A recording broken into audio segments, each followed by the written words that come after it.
sangat bijaksana terhadap hal-hal yang remeh. Karena ada yang remeh menurut kita tapi tidak remeh dalam pandangan Allah.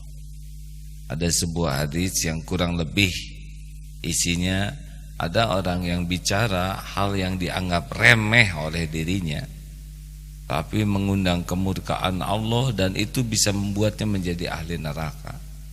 Satu patah kata remeh. Tidak ada satupun yang tidak diperhitungkan oleh Allah. Kita simak ayatnya, faman ya'mal mithqala dzarratin khairan yarah wa may ya'mal mithqala dzarratin syarran yarah. Fadhil Ustaz, silakan. Surat Al-Zalzalah ayat 7 dan 8. Surat Al-Zalzalah ayat 7 dan 8. Silakan Ustaz. A'udzu billahi minasy syaithanir rajim.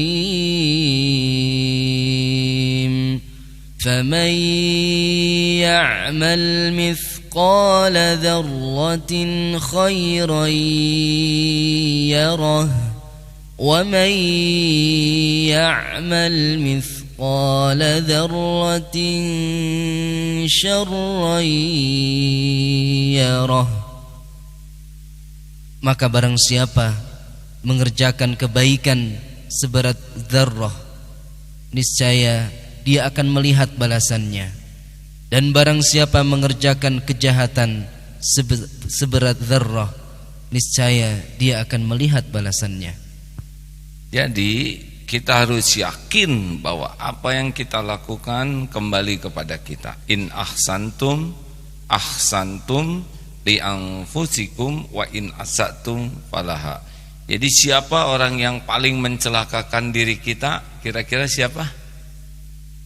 Jawab. Kita tuh celaka oleh perbuatan kita sendiri. Saya sudah berbuat baik tapi ada orang yang menipu saya. Tidak apa-apa, tidak bahaya.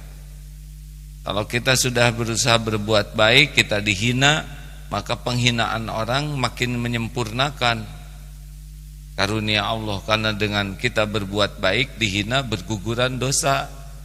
Kita berbuat baik, dihina, bertambah pahala. Jangan takut. Yang bahaya itu kita berperilaku hina dan kita suka menghina orang lain, itu yang mencelakakan kita. Maka kita harus yakin bahwa setiap kali kita berbuat maksiat seperti menyimpan paku, menyimpan duri, kawat berduri, menyimpan pisau, menyimpan beling, menyimpan bambu runcing, menyimpan ranjau, persis di tempat kita akan menginjakan kaki. Jadi seperti kalau kita berbuat maksiat tuh, kita nyimpen paku, tempat kita akan menginjak. Kita simpan beling, tempat kita akan melangkah. Tidak akan meleset, kita pasti nginjek paku itu. Nah, ibaratnya seperti itulah. Setiap kali kita berbuat maksiat, setiap kali kita mencelakakan diri kita. Namanya dzalamtu nafsi. Dan setiap kali kita berbuat baik, setiap kali pula kita menabung kebaikan untuk kita. Bedanya kalau satu dosa dicatat satu kebaikan, niatnya saja sudah dicatat kebaikan, kalau diamalkan 10 dan bisa berlapis-lapis. Itulah kebaikan dari Allah Subhanahu wa taala. Ada seorang wanita pezina zaman Bani Israel. Rasulullah SAW menceritakan, wanita ini melihat anjing kehausan di padang pasir, lalu turun ke sumur dengan membuka supnya, sepatunya, ngambil air. Sampai dia turun ke sumur kan membahayakan dirinya, ambil air lalu memberi minum seekor anjing. Tidak ada yang lihat, tapi Allah pasti melihat. Dan Allah ampuni dosa wanita ini. Ada juga seorang ibu-ibu ahli ibadah mengurung seekor kucing, tidak diberi makan dan tidak diberi jalan untuk mencari makan. Tidak ada yang tahu, tapi Allah pasti tahu. Dan menurut Rasulullah, ini wanita hiya finnar, ini wanita di neraka. Jadi hebatnya ibadah, tapi kalau tetap menghasilkan perilaku zolim, Kezoliman. Jadi bukan ibadahnya yang membuat seseorang celaka, kezolimannya. Jelas hadirin sekalian? Jadi kalau kita menghina orang, yang bekal celaka siapa? Kalau kita ngambil hak orang lain, yang bekal celaka siapa? Kalau kita parkir motor sembarangan, yang bekal sengsara siapa? Diri kita parkir motor sembarangan, macet. Dari sana macet, dari sini macet, terhalang oleh parkir yang seenaknya. Syariatnya, setiap orang yang lewat melihat ini motor siapa. Dia bikin susah banyak orang dan mengeluarkan doa. Doa orang yang teraniaya itu diijabah. Berapa banyak doa orang yang kecewa yang bisa jadi petaka kepada orang yang punya motor, punya mobil yang parkir sembarangan. Makanya jangan meremehkan perbuatan buruk sekecil apapun juga, dan jangan remehkan kesempatan beramal sekecil apapun juga. Sedang duduk nih di masjid, di depan ada sampah dekat tempat sujudnya, tidak ada yang lihat, pungut, masukkan ke saku. Allah lihat tidak? Boleh jadi sampah itu yang mendatangkan banyaknya pertolongan Allah. Mungkin hutang dilunasi oleh Allah, mungkin jodoh dikasih, mungkin nilai digampangkan, nilai bagus. Padahal kecil, ya, karena yang membesarkan amal itu bukan amalnya, tapi ikhlasnya. Kalau sebuah amal dianggap remeh oleh kita, dianggap kecil, itu biasanya jadi besar di sisi Allah.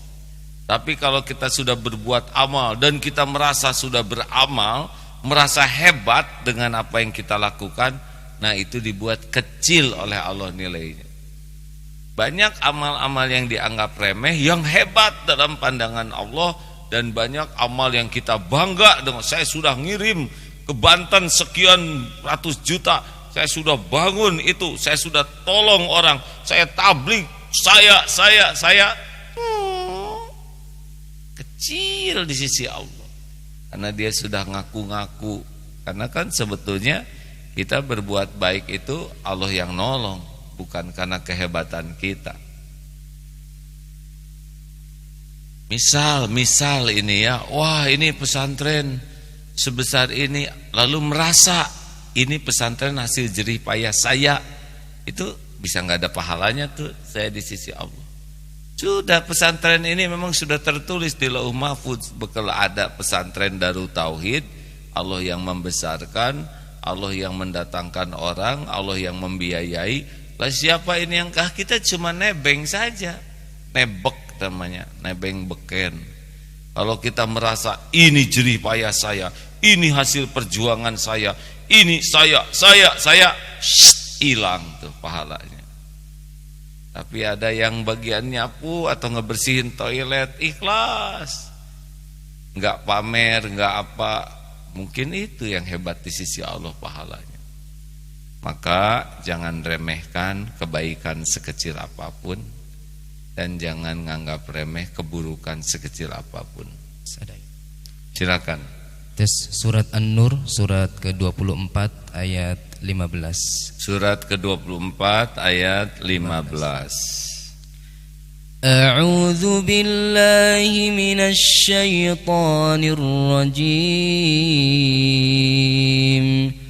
إذ تلقونه بألسنتكم وتقولون بأفواهكم ما ليس لكم به علم وتحسبونه هينا وهو عند الله عظيم.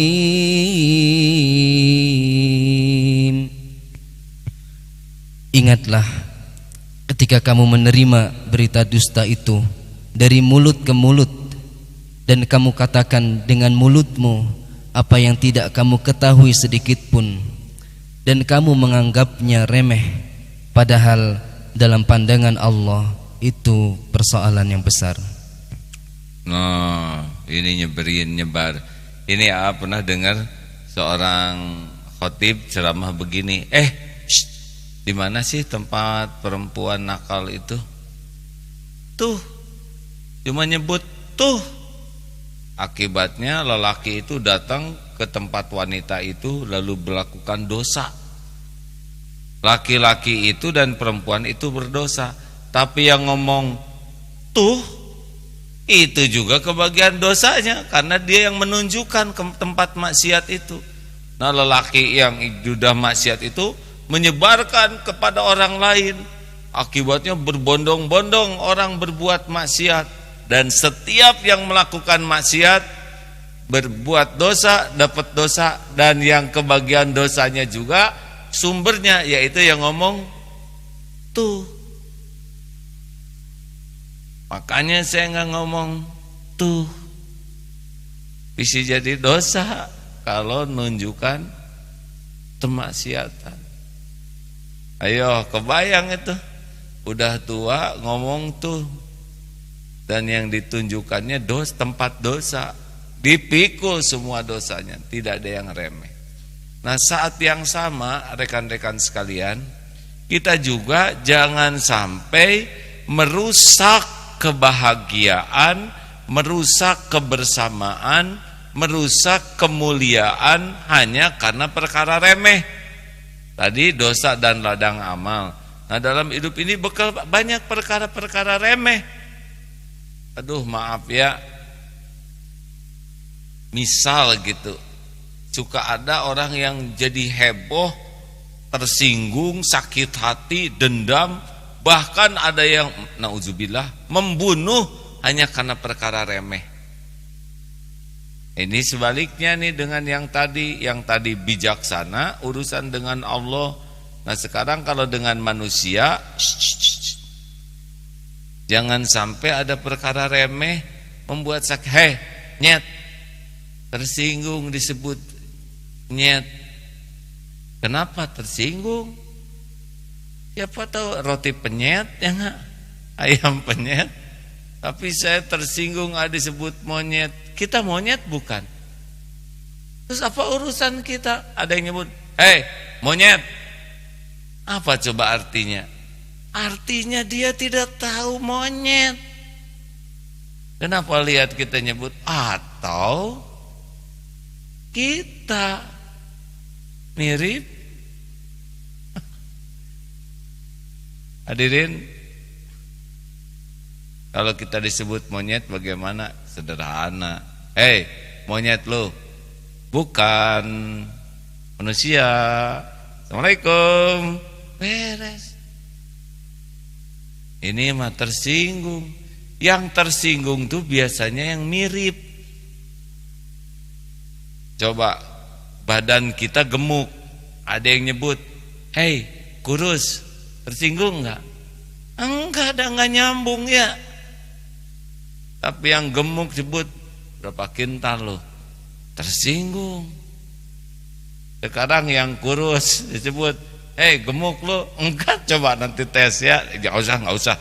Bisa marah lagi. Ada yang kurus disebut, gemuk, enggak akan tersinggung. Nah, kenapa kita tersinggung disebut monyet? Karena kita menjiwai teori Darwin, merasa turunan monyet. Tenang hadirin, enggak ada apa-apanya. Coba disebut monyet, apa yang berefek pada diri kita? Apa kita jadi berbulu? Monyet, tangan kita manjangin, terus kita nyari pisang. Enggak ada apa-apanya. Ayolah, rekan-rekan, biarlah kalau dia nyebut monyet, berarti ladang bagi kita latihan untuk bersabar. Monyet lo, bukan orang. Assalamualaikum. Beres. Nih, biasanya suka ada masalah di kelas. Maaf ya kalau perumpamaan ini berulang. Ada yang kentut, tut. Coba ada yang benar loh. Amit. Bohong, nggak mual-mual amat. Gue bisa pingsan nih. Masa karena kentut aja? Kecuali kalau kentutnya pakai bata, mungkin pingsan. Coba kalau begini, langsung 1001 alasan berbaik sangka. Pasti teman saya ini tidak ada niat untuk meledak di sini. Dia pasti mati-matian sudah menahan, tapi tidak tertahankan. Dia pasti sudah merasa malu dengan letupannya. Saya harus menjaga harga dirinya. Men, tenang, ada yang dengar. Halo. Dan sekarang jengkel juga tidak menyelesaikan apa-apa. Sudah keluar dia, dan sudah terjadi penyebaran yang masif. Tapi kan bau, tapi kan udah masuk, ya. Maaf ya ini. Terus gimana lagi? Dikeluarin, dikembalikan kepada dia, mustahil, benar? Udahlah, nggak akan tiap waktu kok kayak gitu. Ini hanya episode ini aja, episode insidental untuk menguji kita. Udah, selesai. Ini seperti handphone ada yang bunyi waktu sholat, semuanya ngambok, kurang ajar. Lagunya tuh lagu yang oh, itu kan si Unyil. Terus sholatnya ngelantur dan tidak menghentikan HP itu sama sekali, betul? Siapa yang punya kayak HP kayak gitu? Pasti HP jadul. Lagunya Unyil lagi. Ini saya juga tahu, ingat zaman dia waktu nonton Unyil. Ini mendramatisir masalah. Ayolah hadirin sekalian, jangan merusak suasana oleh hal-hal yang remeh. Benar? Lihat sendal kita ketendang, lagi mau ngambil sendal, ya sudah, pasti nggak sengaja. Kamu jangan nyiksa sendal saya. Oh, udah terlalu dramatis. Ini serius hadirin. Bakal banyak dalam hidup ini perkara-perkara remeh, perkara-perkara kecil yang kalau orang tidak hati-hati menjadi perkara besar dan merusak kebahagiaan, merusak suasana, merusak akhlak kita, merusak amal soleh kita hanya oleh perkara remeh. Janganlah ya. Apalagi kalau sedang makan, kalau misalkan terlalu asin ya sudahlah, anggap saja asin, benar? Jangan, Bu, kamu ini puber lagi ya. Emang kenapa, Pak? Ini asin begini. Sudahlah, nggak ada niat pasti ngasih nasi goreng keasinan, betul? Dibuat sederhana. Pernah suatu saat Rasulullah minum, biasanya Rasul suka membagikan, tapi ini tidak dibagikan. Kenapa? Karena katanya terlalu asin atau apa, sehingga kalau dibagikan takut orang lain merasakan asin itu. Maka Rasulullah sudah selesaikan, dibuat simpel urusan itu. Sepakat hadirin? Nah, tidak sedikit orang yang kerjanya mendramatisir masalah. Ada yang pulang kantor gedebruk, bapak-bapak. Ada apa, Pak? Kata anaknya. Gawat, gawat. Gawat bagaimana, Pak? Bapak dengar sebentar lagi situasi ekonomi akan memburuk. Lalu bagaimana? Iya, kalau buruk bagaimana, Nak? Bapak bisa dipecat dari kantor. Lalu kalau Bapak dipecat, biaya buat kalian dari mana? Kalian bisa dikeluarkan dari sekolah. Kalau kalian dikeluarkan dari sekolah, nanti kalian terlunta-lunta di pinggir jalan, lalu diculik, dijual ke Afrika Barat Daya. Ini kejauhan, baru aja baca WA tentang ekonomi sampai anaknya dijual ke Afrika Barat Daya. Tentu saja kita harus menyikapi segala persoalan dengan pas. Membesar-besarkan masalah jangan, tapi menganggap remeh masalah juga jangan. Yang bagus itu tempatkan sesuatu pada tempatnya, proporsional. Sepakat hadirin sekalian? Jangan suka menganggap remeh masalah, tapi juga jangan membesar-besarkan masalah yang remeh. Semuanya harus disikapi dengan jernih, proporsional.